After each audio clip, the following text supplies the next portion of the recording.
Muito bem, o nosso Comando 33 está no ar. Mais uma vez, estamos de volta com este programa, que é um programa que visa enaltecer e engrandecer as nossas instituições que fazem parte do Sistema Integrado de Defesa Social.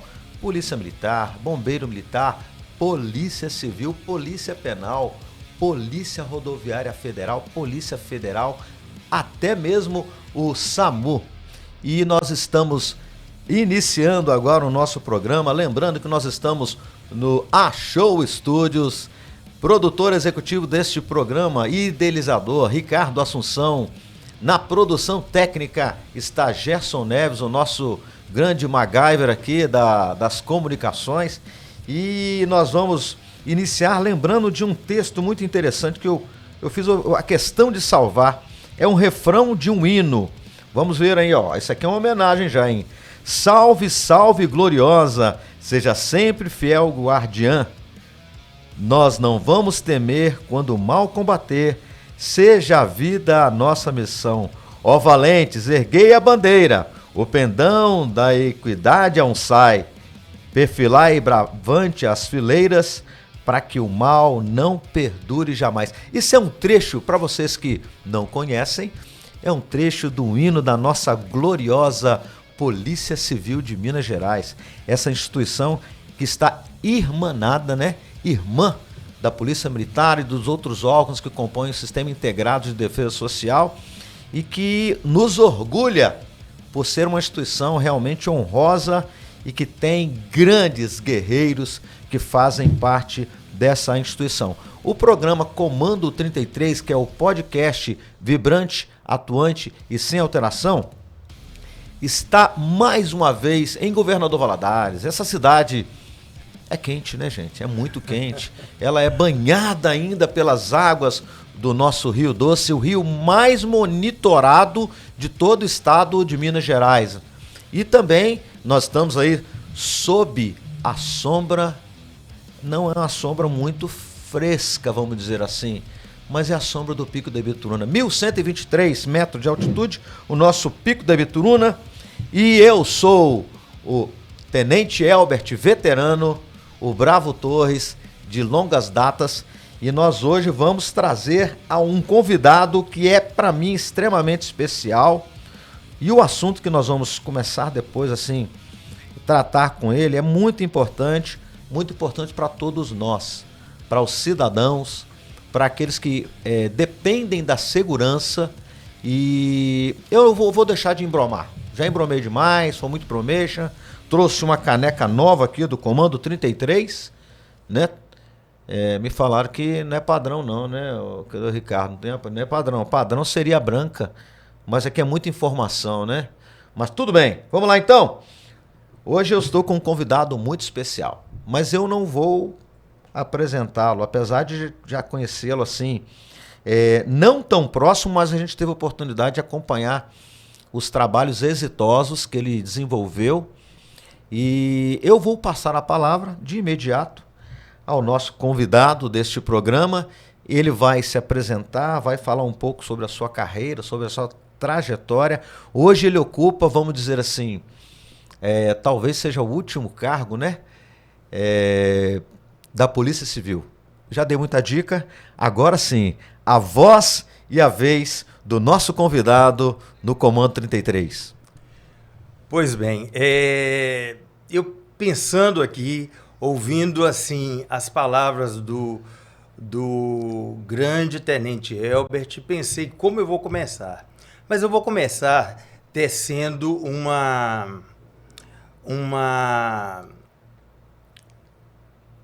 digamos, uma homenagem, mas uma consideração a respeito da pessoa do Tenente Elbert. É muito importante, o homem pode ser sensível?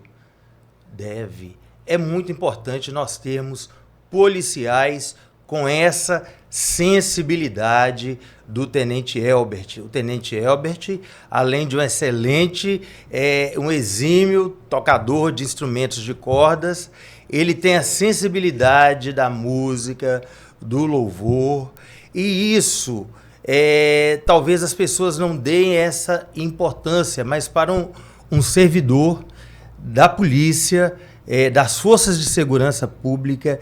Isso é extremamente importante, porque ele não vai deixar, embora seja uma pessoa sensível, de cumprir aquilo que a lei determina. Mas há formas e formas de se cumprir a lei. E quando uma pessoa conhece o Salvador das nossas vidas, o Altíssimo, ele é uma pessoa também ligada às artes. Não há como, se pudéssemos escolher, nós escolheríamos policiais com essa vertente, não menosprezando os demais, porque uma instituição, ela é plural e ela se forma com pessoas que têm todo o tipo de comportamento, exceto o comportamento desrespeitoso, o comportamento criminoso. Esses não integrarão jamais as fileiras da Polícia Militar, da Polícia Judiciária, da Polícia Penal, dos agentes de trânsito, do Corpo de Bombeiros, a quem também eu rendo uma homenagem assim, muito afetuosa. E é isso. O que falar do Tenente Elbert? Tá? Toda a sua carreira, as apresentações à frente da igreja, à frente de grupos, onde ele é convidado, ele não precisa de se explicar. A sua vida explica a sua pessoa. Eu particularmente, Tenente, eu nem gosto de pessoa que se eleva demais. Eu acho que o seu comportamento, o seu testemunho de vida, o seu testemunho profissional, o seu testemunho como pai. Olha, eu sigo o Tenente nas redes sociais. Há poucos dias eu vi ele assim, muito naquele momento light de família em Porto Seguro. Sim, né? Então, gente, não há o que se esperar de um comportamento que distancie das minhas palavras do Tenente Elbert. Quando o meu investigador disse que ele aventou meu nome para vir aqui, eu disse sim. Eu falei, ainda que depois eu seja excluído do convite, mas eu já me considerei honrado só de ter sido ventilado para participar desse momento, que eu tenho certeza que vai trazer crescimento para a vida dele, para a minha vida, para a vida do Ricardo Assunção, que é uma pessoa que eu conheço há muito tempo, e nesse estúdio maravilhoso que eu realmente não conhecia. Então, meu muito obrigado, minha saudação afetuosa de companheiro de labor, de companheiro espiritual, de você estar concedendo esse espaço aqui para a gente bater um papo, que é isso que o podcast, né, busca. Conhecer atuações, conhecer pessoas e conhecer de vida. Eu fico muito lisonjeado com as palavras do Dr. Marcos de Alencar, e já era realmente o nosso alvo, né, para ser trazido aqui no programa e falar um pouco sobre a atividade que tem desenvolvido durante todos esses anos na labuta junto aí à Polícia Judiciária, a Polícia Civil de Minas Gerais. E assim, algumas perguntas também surgem, né? O que o levou a escolher esta profissão? Certo, veja bem, eu estava fazendo curso de Direito na Fadivale, de onde eu sou egresso, e eu sempre quis ter minha independência financeira. Eu brincava com meus pais, pessoas simples. Eu falei, olha, eu não sirvo para pegar em vassoura para varrer, e não estou assim desmerecendo quem faça, não. E eu não quero ser mandado por ninguém. Eu nasci para exercer um cargo de liderança. E meu pai, extremamente preconceituoso com a figura de polícia, e não é polícia civil, né? É polícia no sentido geral. Ele não me apoiou, porque o sonho dele era ter um filho médico. Mas Deus, na infinita sabedoria, sabia que eu não conseguiria exercer essa atividade. Então, um dos meus colegas de faculdade falou, ó, a Polícia Civil vai abrir concurso. Eu fui, mas eu não sabia o que era o cargo, não é? Eu não sabia como seria. Mas fui. E, graças a Deus, o primeiro concurso... Já havia concluído o curso de Direito? Não, eu estava em conclusão. Antigamente era por ano, então eu estava no 4º ano. Sim. E eu passei no concurso para escrivão de polícia, onde eu permaneci cerca de 1 ano e meio, concluí a minha graduação em Direito e vi trabalhar em Governador Valadares. Realmente foi um desafio, porque eu não conhecia o mundo do crime, eu não conhecia até onde ia a maldade do ser humano e também a bondade do ser humano, o arbítrio que a pessoa tem de cometer ou não um crime, e eu aprendi muito ali neste 1 ano e pouco do escrivanato, né? E logo depois, né, teve o concurso para delegado. Eu não passei no primeiro e eu sou pai de 3 filhos, tenho falado com eles, nunca desanime, corra atrás dos seus sonhos. Se os seus sonhos estiverem em sintonia com a vontade de Deus, certamente você será exitoso. E assim foi. No segundo concurso, Deus me deu graça, eu fui aprovado, né, em todas as etapas, e aí eu fui designado novamente para Governador Valadares. Uma história bastante assim... Nós não tocamos em muitos assuntos que são relacionados à história, mas nós sabemos que tem um fundo que provoca até uma certa emoção, né? Hoje o doutor Marcos de Alencar, ele está à frente da Delegacia de Trânsito em Governador Valadares. A família é toda de Governador Valadares ou não?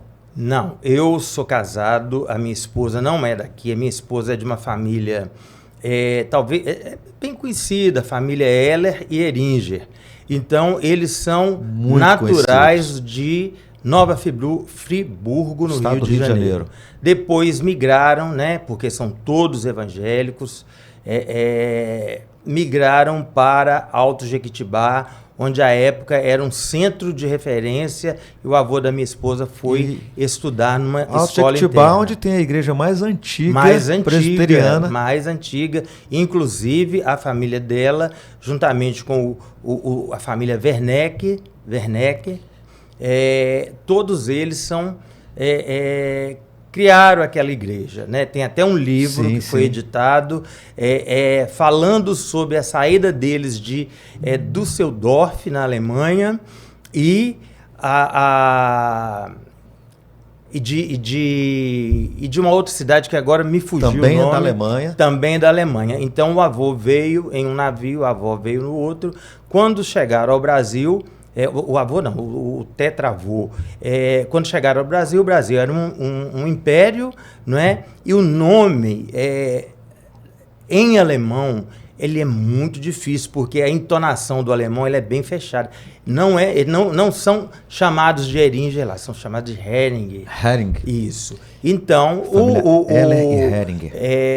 As pessoas tiveram o seu nome aportuguesado, não é?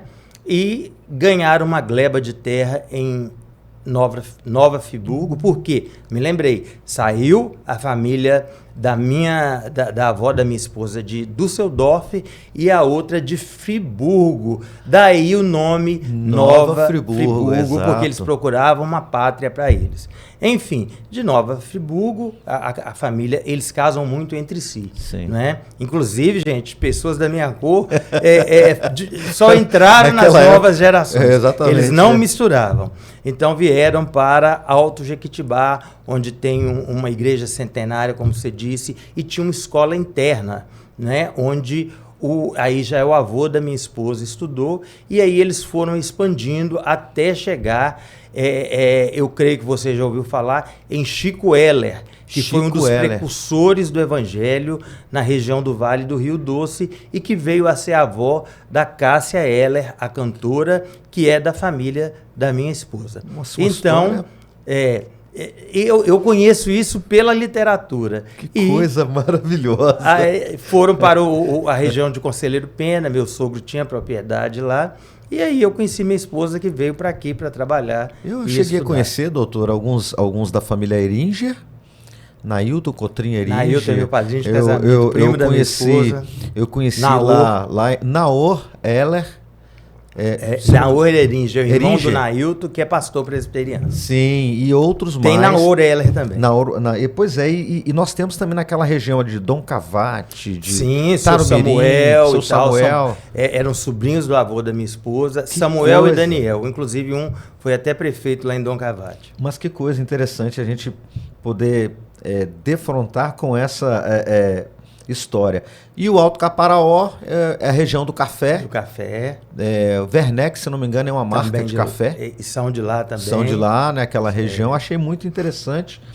E aí o senhor é de Valadares ou... Eu sou de Valadares. Valadares. Aí casou-se. Casei. São 3 filhos. 3 filhos, né? Eu nunca... Então, desde o nascimento da minha filha, eu nunca mais saí de Valadares, porque eu tinha meus pais, né? E depois se tornam idosos e eu tinha um irmão Sim. que faleceu no período da pandemia e ele foi fazer um curso era engenheiro da Vale do Rio Doce nos Estados Unidos e não quis voltar mais, né? Enfim, o arrimo da família acabou sendo eu e aqui eu permaneci, criei minha família que já começou a se espalhar aí pelo mundo. A atividade na área da segurança pública traz grandes desafios. Isso, ela traz desafios de você saber como você vai gerir 2 assuntos: família, a pessoa que tem uma religião, a pessoa que quer viver em sociedade e o combate ao crime, que eu tenho convicção. Quem conhece um pouquinho da história bíblica sabe que desde lá dos primórdios Deus estabeleceu cidades, estados, cidades, refúgios.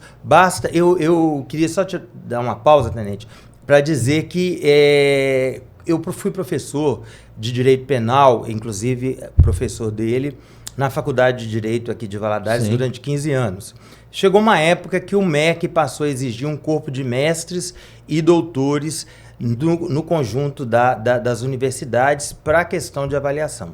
E aí eu fui instado a fazer o mestrado. Eu iniciei um mestrado que eu não gostei muito, mas alguém, e aqui eu rendo uma homenagem a ele, o doutor Campidelli, que foi delegado da Polícia Federal, falou comigo: Marcos, faz ciência das religiões. Eu falei, mas como que eu vou fazer? Eu não pretendo ser pastor e tal, eu gosto de ficar assim mais... Ele falou, não, ciência das religiões é um curso multidisciplinar. Então, todas as áreas das ciências, elas têm que voltar para dentro de um aspecto religioso, ainda que sejam religiões de matrizes africanas. Sim, sim. Então, a faculdade ela vai receber seu projeto, mas se você linkar com o tema religioso.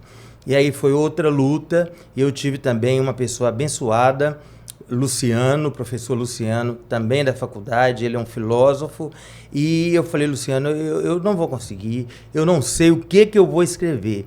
Ele olhou para mim e falou assim, escreva sobre aquilo em que você é forte. Não vai falar sobre Bíblia, porque é uma universidade com cunho altamente religioso, os professores são doutores, pós-doutores, mas de Bíblia eles vão te derrubar, porque eles vão fazer perguntas técnicas dentro da Bíblia. Então você vai falar do que você tem propriedade, daquilo que você gosta de fazer e joga aquilo no aspecto religioso. Então assim, tenente, eu estava à época, a Lei Maria da Penha estava dando os primeiros passos e eu observava que nos plantões que eu concorria, como até hoje eu concorro, havia muitos casos de violência doméstica. A Lei Maria da Penha não tinha chegado a esse nível de excelência como ela hoje é. Antes a mulher podia desistir, ainda que sofresse uma violência, que a violência fosse visível. Hoje, uma vez acionada a polícia militar, você starta todo um processo. Exato. E a pessoa só pode desistir daquela situação diante de um juiz da vara de violência familiar e numa audiência especial, especialmente designada para isso. De forma que, à época, o que eu via? Eu via muita interferência do clero na atividade policial. E quando eu falo do clero, eu digo de qualquer religião, matriz, de qualquer Exato. Religião, porque tem o clero nas matrizes africanas, no candomblé tem aquele líder, enfim, nas regiões orientais, budismo, né? Na igreja ortodoxa, ela tem também o clero, nas igrejas evangélicas e na igreja católica romana. Pois bem, o clero, uma vez que presenciava atos de violência, era muito comum que eles fossem à delegacia também e instigassem a mulher vítima de uma violência a desistir do processo. Eu não vejo respaldo sobre isso em nenhuma religião, até mesmo nas religiões que seguem o Islã, que seguem o Corão. Essas brigas religiosas que a gente vê no mundo são em nome de Deus, mas Deus, na verdade, nada tem a ver com aquilo, né? Porque o profeta nunca ensinou que a violência era um meio. E eu peguei e discuti isso com o Luciano. Eu falei, Luciano, igrejas têm interferido, constrangido a mulher, coibindo a mulher de exercer um direito constitucional. Ele falou, então você vai falar sobre violência doméstica e qual é o viés em que acontece mais violências. As outras talvez fossem camufladas, mas nós observamos a vertente não pentecostal, mas a vertente neopentecostal. Por um dogma ou por um estatuto, eu não sei bem o que eles alegam isso, mas a mulher que se separa do agressor, não, isso eu estou falando, não é de achismo. O mestrado, a pesquisa é uma pesquisa científica, baseada em estatísticas, em entrevista. A mulher, nesse segmento religioso, ela não tem vez e nem voz. Eu ouvi de um determinado líder uma vez que mulher, menino e cachorro tem que apanhar todos os dias para os vizinhos, pelo menos os vizinhos ver que o dono é bom. Então eu falei, olha, realmente isso não está certo, isso não tem amparo no direito, não tem amparo na Bíblia, não tem amparo na Bíblia romana, não tem amparo em nenhum estatuto religioso. Então vamos pesquisar sobre isso, né? Levantar esse problema. E foi assim que eu me ingressei no mestrado de Ciência das Religiões, e o título da minha dissertação é A Violência Doméstica, a violência masculina contra a mulher em nome de Deus. E fiz um corte dentro do discurso neopentecostal. E foi assim. Eu estudei, pesquisei, achei autores que a gente que trabalha no direito, você tem aquela água com açúcar que sempre é César Roberto Bittencourt, Rogério Greco e tal, os bambambãs do direito. Mas a minha orientadora era uma pastora luterana que havia voltado de um pós-doutorado na Alemanha. E ela me disse, não, pesquisa científica não é só o mundinho do direito, não. E ela me levou a dois autores que eu jamais vou esquecer. Uma era Simone de Beauvoir, que falava sobre o segundo sexo. E o segundo sexo, no caso, a mulher nunca se define, sempre é alguém que define a mulher. A mulher honesta, o Código Penal define. Quem tem a proteção da lei? A mulher honesta. A mulher honesta, né? E o outro foi Pierre Bourdieu, que ele falou, usou uma terminologia que eu também jamais vou esquecer, sobre violência simbólica. A violência simbólica é aquela que diuturnamente você vai praticando, desmerecendo a mulher, menosprezando a mulher e levando a mulher a acreditar que realmente ela é feia, ela é inculta, enfim. Isso talvez seja tema para uma outra oportunidade. Mas eu acho interessante que o bate-papo em si acaba se tornando uma aula, né? Porque o conhecimento é uma coisa absurda em termos de é vasto o conhecimento nesse caso, né? É muito interessante. Em gênero e grau com você. Inclusive, você, quando você falou comigo de um projeto, antes da gente entrar para o estúdio, você não falou simplesmente, você não me contou, você falou de forma apaixonada. Isso. E essa paixão move a pesquisa científica, move o Ministério de Louvor, move esse bate-papo aqui. É muito interessante, eu gostei mesmo. Gerson, nós temos... Eu passei, se não me engano, e compartilhei o Instagram do Dr. Marcos Alencar. Você recebeu? Não recebeu? Está aberto? Depois a gente vai fazer aquela homenagem para ele, lembrando lá da família. Tá bom? Mas antes disso, alguns assuntos que são importantes que nós debatermos ou tratarmos. E um deles trata da Lei 9.503, que... O Código de Trânsito. Código de Trânsito Brasileiro. Esse trânsito que nós temos aqui, que nós dependemos dele, né? Eu sempre falava com os meus colegas de trabalho, nós tivemos a oportunidade em Governador Valadares de trabalhar como comandante do pelotão de trânsito. E quando nós íamos aplicar alguma palestra em alguma escola, em alguma entidade que trabalhasse com segurança, a gente fazia aquela pergunta: o que é trânsito? E a pessoa ficava naquela dúvida: o que é trânsito, gente? O que vem a ser trânsito? O Código de Trânsito Brasileiro, CTB, ele vai deixar muito claro o que é o trânsito, né? Então, o trânsito considera-se trânsito a utilização das vias por pessoas, veículos e animais isolados em grupos, conduzidos ou não para fins de circulação. Aí eu falava: gente, eu estou em trânsito quando eu estou indo da minha casa para o trabalho, seja a pé, em um veículo de propulsão humana, em um veículo que tenha tração animal, em um veículo motorizado. Eu estou exercendo o trânsito, vamos dizer assim. E eu perguntaria para o doutor, que está à frente do trânsito em Governador Valadares, o que o doutor acha do nosso trânsito dentro da nossa cidade em especial? Tá, antes de falar especificamente pelo trânsito, eu tenho, por uma questão de honra, que homenagear a Polícia Militar. Não toda, mas a minha homenagem hoje vai ser especificamente para os policiais militares do trânsito, para os agentes municipais de trânsito, para a Polícia Rodoviária Federal e a Polícia Rodoviária Estadual. Por que, Tenente Elbert? Você perguntaria: você excluiu a Polícia Ambiental, o batalhão? Primeiro, porque eu sou delegado de trânsito desde 2019, porque trânsito, embora aberto à circulação de pessoas, de animais, de veículos de propulsão humana, quando a gente fala em trânsito e associa o veículo automotor, todas as pessoas são titulares de um patrimônio. E aí começa o perigo, porque elas se consideram muito altivas. Muito altivas. Eu tenho um carro, ou eu tenho uma moto bis e tal.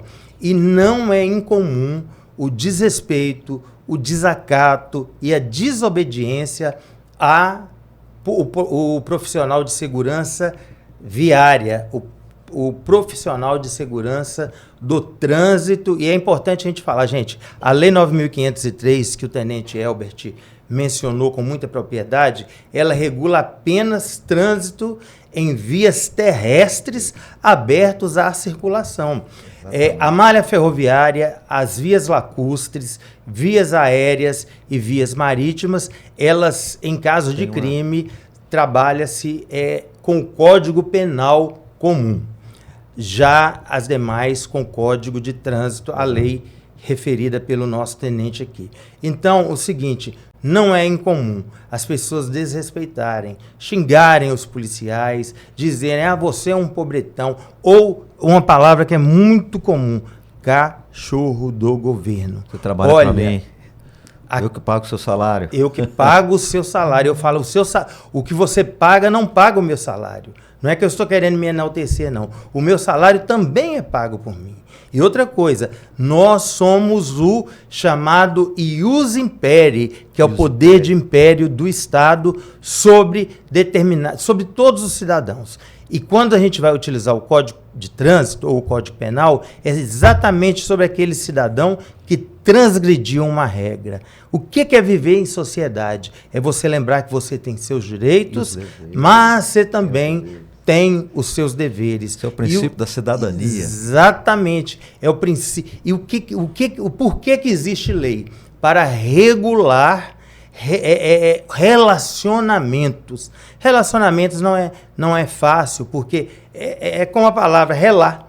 Você vai em algum momento atritar. Mas nós temos que lembrar que o profissional do trânsito, ele tem o chamado ius puniendi, que é o poder de império sobre aqueles indivíduos que transgrediram a lei. E isso nós sabemos que já vem desde os primórdios do homem. O primeiro fratricídio, né? Quando mataram Abel, né? E por aí vai. Enfim, nada é novo. Mas o Código de Trânsito, ele procura se atualizar para dar uma maior segurança. E quando o senhor me perguntou sobre o trânsito de Valadares, a Polícia Judiciária, ela trabalha não apenas com o trânsito urbano, mas o trânsito em vias vicinais e nas rodovias federais. Então, o que eu posso dizer, Valadares é um dos lugares, e eu olho pelas estatísticas dos outros,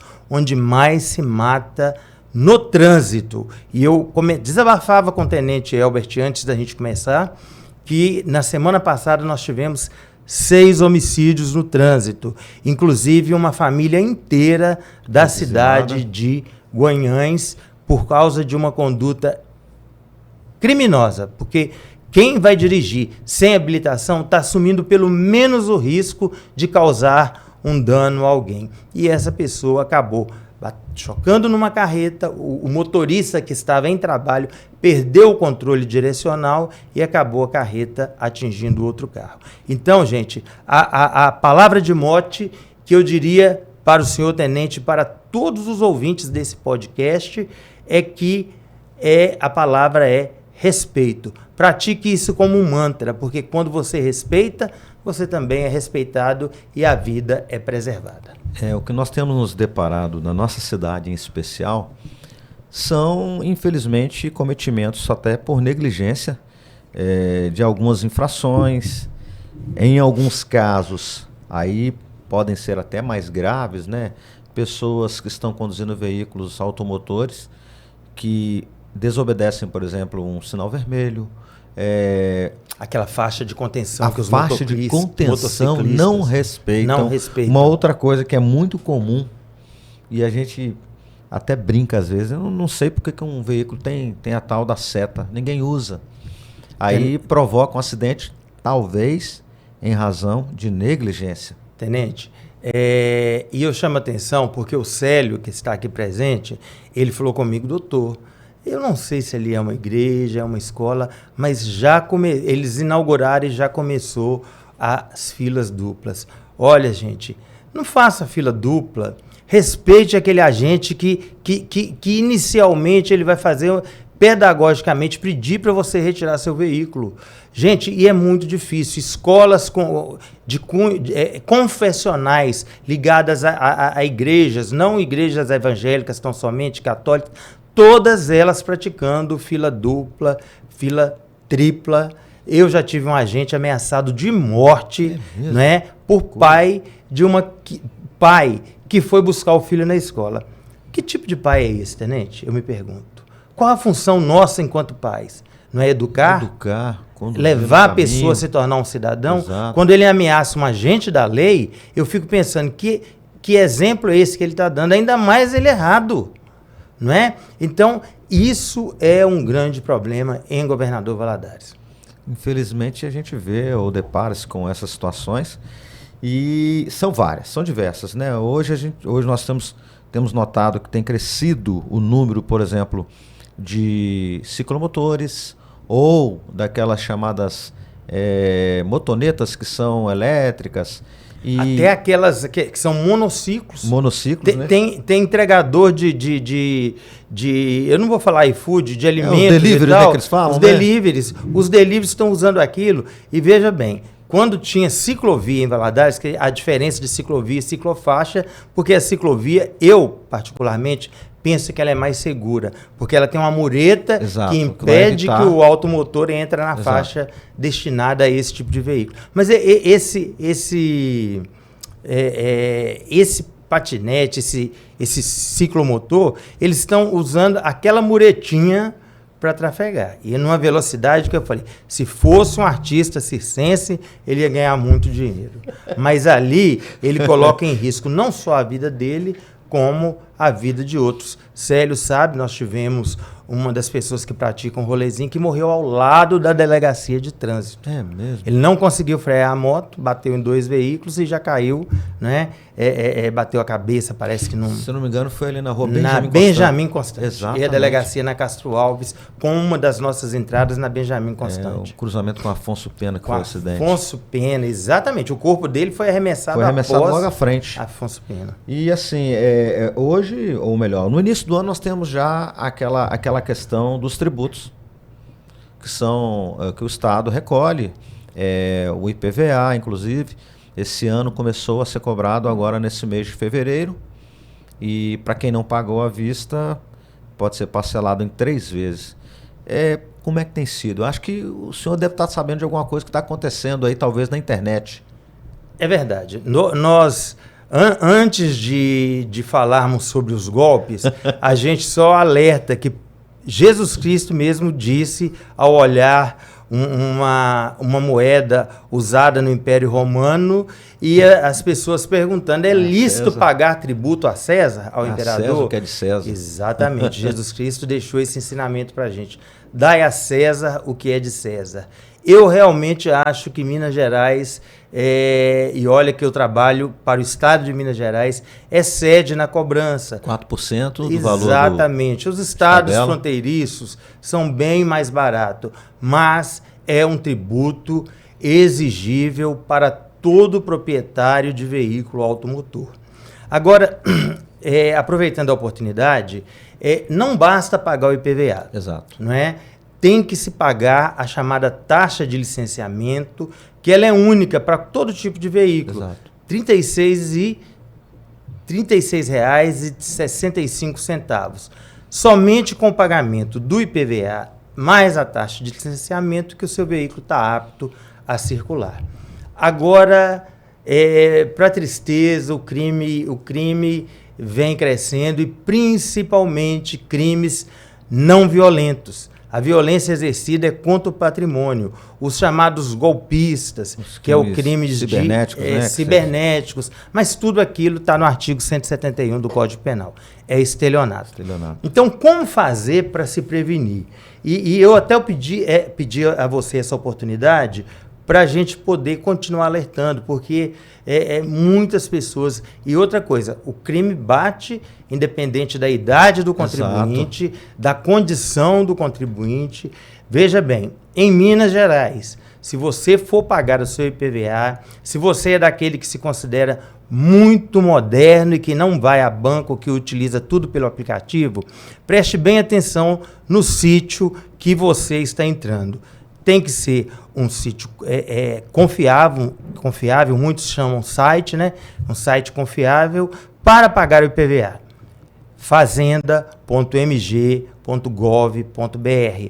Quando você procura esse site, ele vai abrir e aí você vai poder verificar se o destinatário do seu tributo realmente é a Fazenda, a Secretaria da Fazenda. Exato. Que vai aparecer fazenda.mg.gov. Gerar a guia de arrecadação. E você às vezes não precisa nem se você vai fazer virtualmente, geralmente você não precisa daquela guia. QR Code.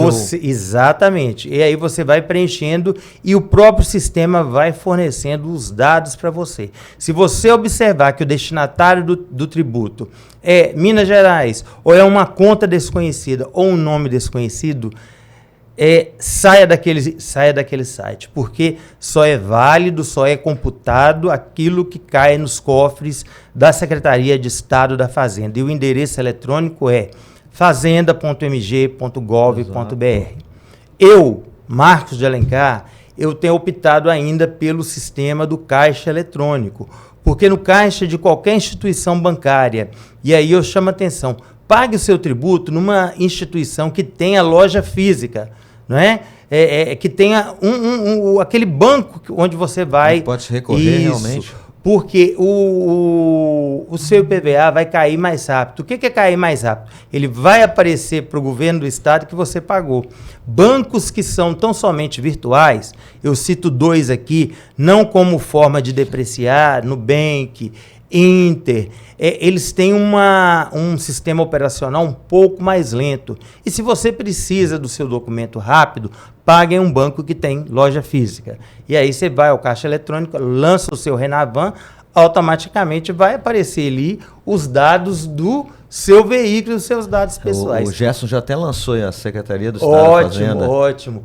Pode pagar nesse informativo que está aparecendo aí na tela, que você não vai ter dissabores. Importante também lembrar que caso o veículo ou aquele veículo de crédito de propriedade ele tenha algum tipo de infração ou multa, também tem que ser pago para que seja licenciado. Tá, você pode até pagar o IPVA e o licenciamento, mas ele não vai gerar o documento. Não vai gerar o documento. Porque ele tem uma pendência, ou seja, multas que você tomou em outro estado, tá bom? Então, todas essas restrições, vocês podem procurar a Delegacia de Trânsito, o órgão da UAI, que você vai ser informado o que pesa contra o seu veículo. É importante que também se consulte o site do Detran.mg,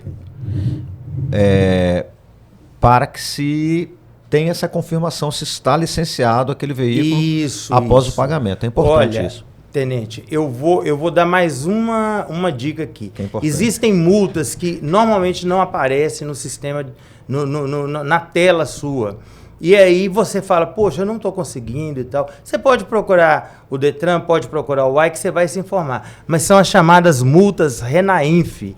O que é multa RENAINF? É aquela multa que o seu veículo é da frota mineira, por exemplo, veículo licenciado em Valadares, em Alpercata, em Belo Horizonte, mas aí você foi passear lá em Porto Seguro e acabou tomando uma multa.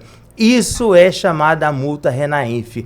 Aquela fora do domicílio estadual, fora do seu estado. Certo? Aí tem um prazo maior para ela chegar. Ela tem um prazo maior para chegar, mas ela impede a liberação do seu documento. Você vai falar, não consta nenhuma multa. Pesquise mais que você vai encontrar essa multa. Outra situação. O Estado de Minas Gerais ofereceu um desconto para aqueles que pagassem o IPVA à vista. E tem aquele título no seu nome de bom pagador. Se você não fica com dívidas contra o Estado pendente, você vai ser classificado como bom pagador. A princípio, se a gente falar, isso não interessa, mas interessa assim que você recebe mais um descontinho sobre esse imposto. Então, gente, quando você for comprar qualquer coisa em qualquer lugar, você for comprar o pão no seu supermercado, peça o cupom fiscal para você ser classificado como bom pagador. Eu estou muito feliz com a presença do Dr. Marcos conosco, porque, como eu disse anteriormente, é uma aula realmente que a gente fica se deleitando aqui com tanta informação muito boa. Eu não me considero capacitado para dar aula. Mas isso, gente, é porque eu já sou velho e é a bagagem que a gente vai adquirindo ao longo dos anos. Um outro assunto que eu acho que é interessante. Eu gostei muito, particularmente.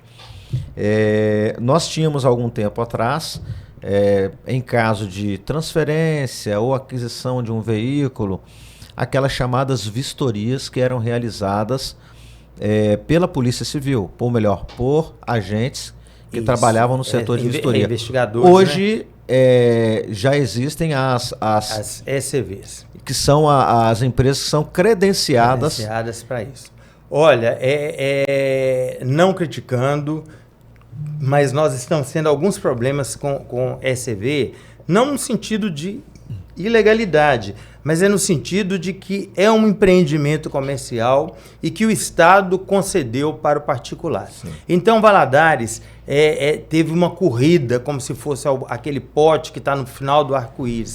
Então, abriram-se muitas ECVs. Veja bem, tenente, a ECV é um empreendimento caro, porque ela demanda elevadores, ela demanda um sistema de tecnologia, um sistema da informação mais avançado. Exige-se, porque quem faz a vistoria da ECV para credenciá-la somos nós ainda da Polícia Civil. Sim. Então, exige-se sala de espera para o cliente, exige-se 4 boxes para veículos pequenos e, se a ECV for de maior porte, for atender caminhões e tal, 4 boxes para caminhões. Agora, o empreendimento não tem dado o retorno que os empresários imaginavam. Então, nós já estamos com cerca de, acho que 3 ECVs fechadas e outras que mudaram em busca de um aluguel mais barato. Qual o problema nisso? Gente, o problema é que as ECVs, você quando quer fazer uma vistoria, você mesmo pode lançar no sistema detran.mg.gov.br. Mas o que aconteceu recentemente, hoje de manhã nós tivemos uma reunião para tratar disso. As ECVs receberam o seu pedido, agendaram a sua vistoria, mas mudaram de local ou fecharam a porta. Então o contribuinte ficou num aparente prejuízo. Então, se você que está ouvindo o podcast aqui com que o Tenente Elbert me convidou, e se você estiver passando por esse problema, pode entrar aqui, que eu tenho certeza que o podcast vai te direcionar, e a Delegacia de Trânsito e a UAI também está preparado para receber todos que estiverem com esse problema. Não fique no prejuízo. Procure que uma solução vai ser dada. Maravilha, muito bem explicado. O Gerson, nós já temos algumas imagens. Eu pergunto assim como se fosse um operador, né, de um helicóptero. Temos imagens? Temos imagens. E é claro que a gente procura também, dentro do podcast, que é um bate-papo, na verdade, de uma certa forma, homenagear aqueles que vêm e que nos visitam. Olha só. Olha desenterrou. O que ele encontrou aí, ó. Foi o ano que eu tomei posse como delegado. A foto do Dr. Marcos Alencar aí, ó. Muito obrigado. Nossa, que coisa maravilhosa, lembrando aí, né? E é claro que é importante também falar sobre... Eu acho que uma das bases para que nós consigamos... Dia da posse, né? Consigamos trilhar por esse caminho a família. Isso. A família é muito importante. Muito importante. Família é a base, né? É a base. Aí, primeira dama. Isso. Vendo aí, ó. Eu acho que essa foto eu não tinha. Não tinha? Realmente é um tenente, é um investigador. Eu tô te falando que o Gerson, ele é mais do que... Olha lá, é o hacker. Ele encontrou... Eu não lembro o nome da esposa. Zenilda Heller. Zenilda Heller. Coisa maravilhosa, né? Tem dos meninos também, não tem? Eu tenho certeza que tem. É certo. Eu não sei nem... Não são meninos mais. São jovens. Para nós, nós vamos chamar meninos mesmo, né? Aí, coisa boa. Olha só. Esse, eu posso falar? Pode. Esse que está graduando pela direito na UFJF, sim, é o meu mais novo, Lucas Heller. Ali a namorada dele. Sim. E esse de óculos ali, ele fez engenharia na UFOP, na Universidade Federal de Ouro Preto. Que coisa maravilhosa. Família é realmente a base, né? Para que Isso. Sustentação. Tem mais alguma coisa aí, né? Eu chamo de presente de Deus na minha vida. É maravilhoso isso. Tem mais coisas? Tem mais sim. Aí, a grande família, né? Olha só. Isso. Essa que está chorando ali, ela é viúva do único irmão que eu tinha, né? Sim. Então ele faleceu no Covid. Ali na ponta está um sobrinho meu, são sobrinhos também. Os outros atrás são primos, inclusive é policial civil lá no IML. E é isso mesmo, família. Coisa linda, né? Coisa linda, isso. Realmente as nossas Isso. Gente, eu tô vendo até um conhecido aqui, o doutor Luciano ali. Isso. Tô vendo aqui o Zoquinha, que é o Josué dos Santos Isso, Filho, excelente. doutor Marcos. Hoje ele é pastor na igreja presbiteriana. O Josué? Vila Isa. Que bênção. Josué está ali pastoreando. Eu tô lá na ponta, isso era a solenidade de formatura. Doutora Rosângela Vilas Doutor Boa. Marcelo, se não me engano. Marcelo Alves, isso. Ô, gente, muitos anos que eu não o vejo. Isso. Doutor Rosângela foi promotor na Comarca. Felipe, que é professor na Univale. Isso. Rosana, que é do Ministério Público. Isso. O Edgar Laerte, que é eu rendo homenagem. Eu fui aluno dele na Faculdade. Os dois Edgar, né? Pai e filho. Tem mais coisa aí? Tranquilo? Isso. E essas foram, olha, Isso. mais um certificado, diploma recebido. Recebi como cidadão honorário de Alpercata. Coisa linda, Meu né? filho mais Maravilhoso. novo e minha esposa. E o nosso programa é isso aí, é um bate-papo bem descontraído, a gente procura... Eu estou querendo te pedir uma coisa que eu não posso deixar passar e tem a ver com o trabalho, porque muita gente tem sido lesada. Gente, tem aparecido muito nas redes sociais uma simulação do gov.br, inclusive da própria administração federal. E pessoas recebendo a seguinte mensagem: sua carteira será cassada, sua CNH está suspensa. Eu vou deixar aqui com o Tenente Elbert, com todos vocês, não abram aquela mensagem é fake. O Detran, eu acredito que dos outros estados também, o Detran não manda mensagem em redes sociais. E-mail também não. Não manda e-mail, não manda o SMS,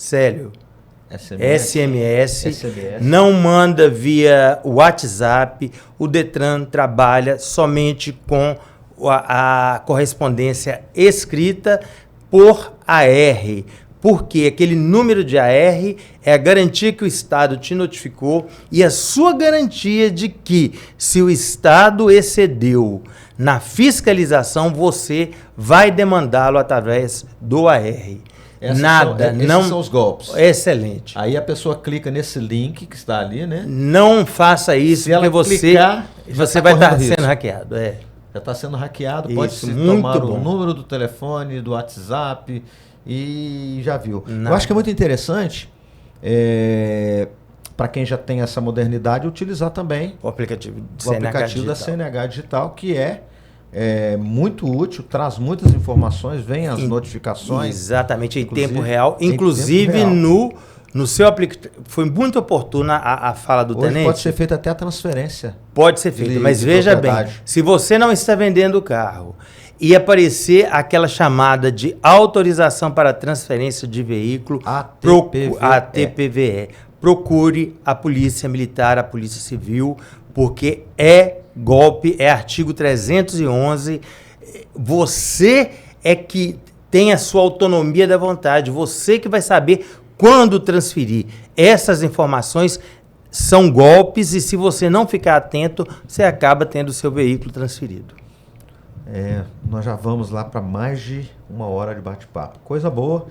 E quando a coisa está muito boa, como nós tivemos a oportunidade... Me perdoa que eu falo muito. Não, mas aqui eu vou ser sincero, eu fico tão assim feliz em ter uma participação que nos deixa à vontade também e nos traz tantas informações que são importantes. O tempo passa muito rápido. Muito rápido. E nós não temos nem como dar continuidade em razão do tempo. Mas eu gostaria de pedir ao Dr. Marcos Alencar que fizesse as suas considerações finais, falando para o nosso público, né? Como nós falamos no início, nós temos o nosso podcast Comando 33, que tem o objetivo de enaltecer e exaltar as nossas instituições que fazem parte do Sistema Integrado de Defesa Social. Qual que seria a mensagem, uma consideração para as nossas instituições? Certo. As instituições, elas têm que lembrar que o objetivo da existência delas é o bem comum. Não há hoje mais espaço para disputa de poderes, para vaidades. Pelo contrário, o caminho é a parceria. Nós todos somos integrantes de um sistema de defesa social. O governador que adotou esse título, ele foi muito feliz. Então, o trabalho da Polícia Militar, ele vai terminar onde começa o meu, e eu tenho que saber que o meu termina quando eu entrego aquele caderno de investigação ao Ministério Público. Se haverá condenação ou não, eu não posso ficar apaixonado, desanimado. Da mesma forma, um policial militar, porque eu sou extremamente enérgico quando eu estou em plantão.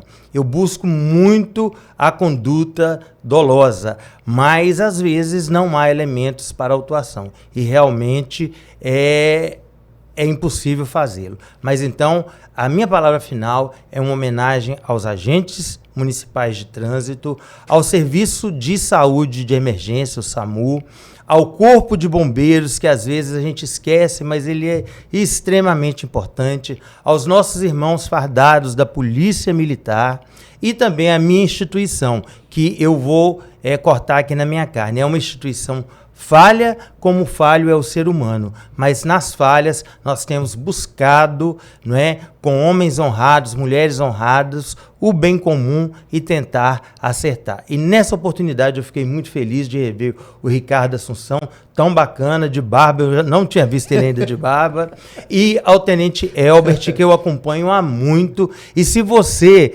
não conhece o Tenente Elbert, dá uma olhada, que pai carinhoso, que excelente músico, nas redes sociais dele, que às vezes ele dá uma palhinha pra gente lá. E eu só tenho para te agradecer e dizer que Deus te abençoe muito. O seu trabalho aqui é um trabalho de excelência. Ricardo Assunção, meu grande abraço, e a todos os colaboradores aqui. E o Ricardo ainda fez uma pergunta lá sobre a questão da bicicleta elétrica. Grande mensagem a respeito desse assunto. A gente não tratou.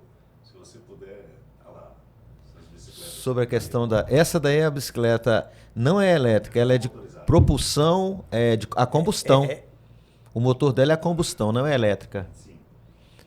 Olha, Tenente, na verdade, quando você usa com responsabilidade, com os equipamentos de segurança, você vai ter um meio de locomoção rápido, sim. Mas cada um desses veículos é fabricados com cilindradas. Então, há cilindradas em que não se exige a habilitação, mas se exige a chamada autorização de condução, as chamadas ACCs.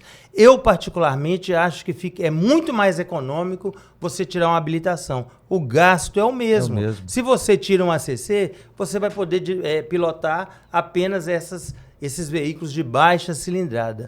Mas se você gastar um pouquinho mais, você vai poder pilotar uma motocicleta. Agora, se você não utiliza os equipamentos de segurança, não trafegue por Valadares. O Tenente Coronel Wellington, comandante do 6º Batalhão, em parceria conosco, nós vamos endurecer o ano de 2025 não é pelo uso, Tenente, é pelo mau uso desses equipamentos que estão naquilo que o Tenente falou, utilizando a nomenclatura de trânsito, porque você tem direito, mas eu tenho direito à vida e à integridade física também. Então, fica um alerta para essas pessoas. Muito bom. Tivemos, então, a participação conosco no Comando 33 do Dr. Marcos de Alencar Miranda, delegado de trânsito em Governador Valadares, delegado-geral de Polícia Civil. Fim de carreira. E, assim, um parceiro que eu tenho uma grande admiração. E não há como encerrar o programa, o Comando 33, nessa oportunidade, sem lembrar também de uma parte do refrão da canção ou do hino oficial da Polícia Civil. Não vamos temer quando o mal combater, seja a vida a nossa missão. Comando 33 é o podcast vibrante, atuante e sem alteração.